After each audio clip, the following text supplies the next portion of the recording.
Apabila seorang bayi dilahirkan, keluarga dan rakan-rakan membawa hadiah untuk meraihkan peristiwa istimewa itu.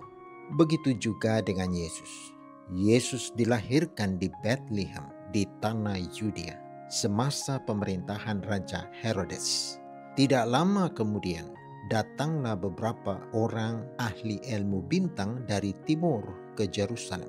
Mereka bertanya, "Di manakah anak yang baru lahir yang akan menjadi raja orang Yahudi?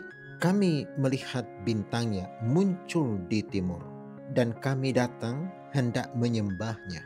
Mereka masuk ke dalam rumah itu dan melihat anak itu dengan ibunya Maria. Mereka pun sujud menyembah anak itu, lalu membuka harta benda mereka dan mempersembahkan emas, dupa, dan mir kepadanya. Orang Majus dari timur menyembah Yesus, penyelamat dan raja, dengan memberinya hadiah. Dalam Alkitab, menyembah di bait suci juga bermaksud untuk membawa persembahan kepada Tuhan, dan ia tidak pernah berubah. Apabila kita menerima Yesus sebagai penyelamat dan Tuhan kita juga menyembahnya dengan persepuluhan dan persembahan janji kita setiap kali Dia memberkati kita dengan pendapatan atau peningkatan. Bukannya kemurahan hati kita yang membuatkan kita memberi, melainkan kemurahan hati Tuhan.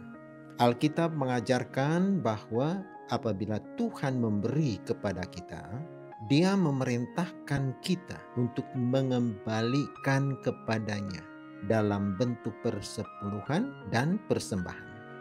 Pemberiannya menghasilkan pemberian kita dan bukan sebaliknya. Dia tidak mengharapkan apa-apa daripada kita jika Dia belum memberi kepada kita.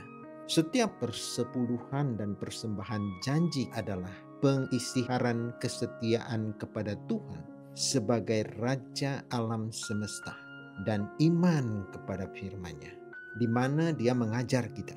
Semasa kita mengembalikan persepuluhan dan persembahan janji kita, semoga kita meletakkan keinginan kita yang terakhir dan Tuhan yang pertama.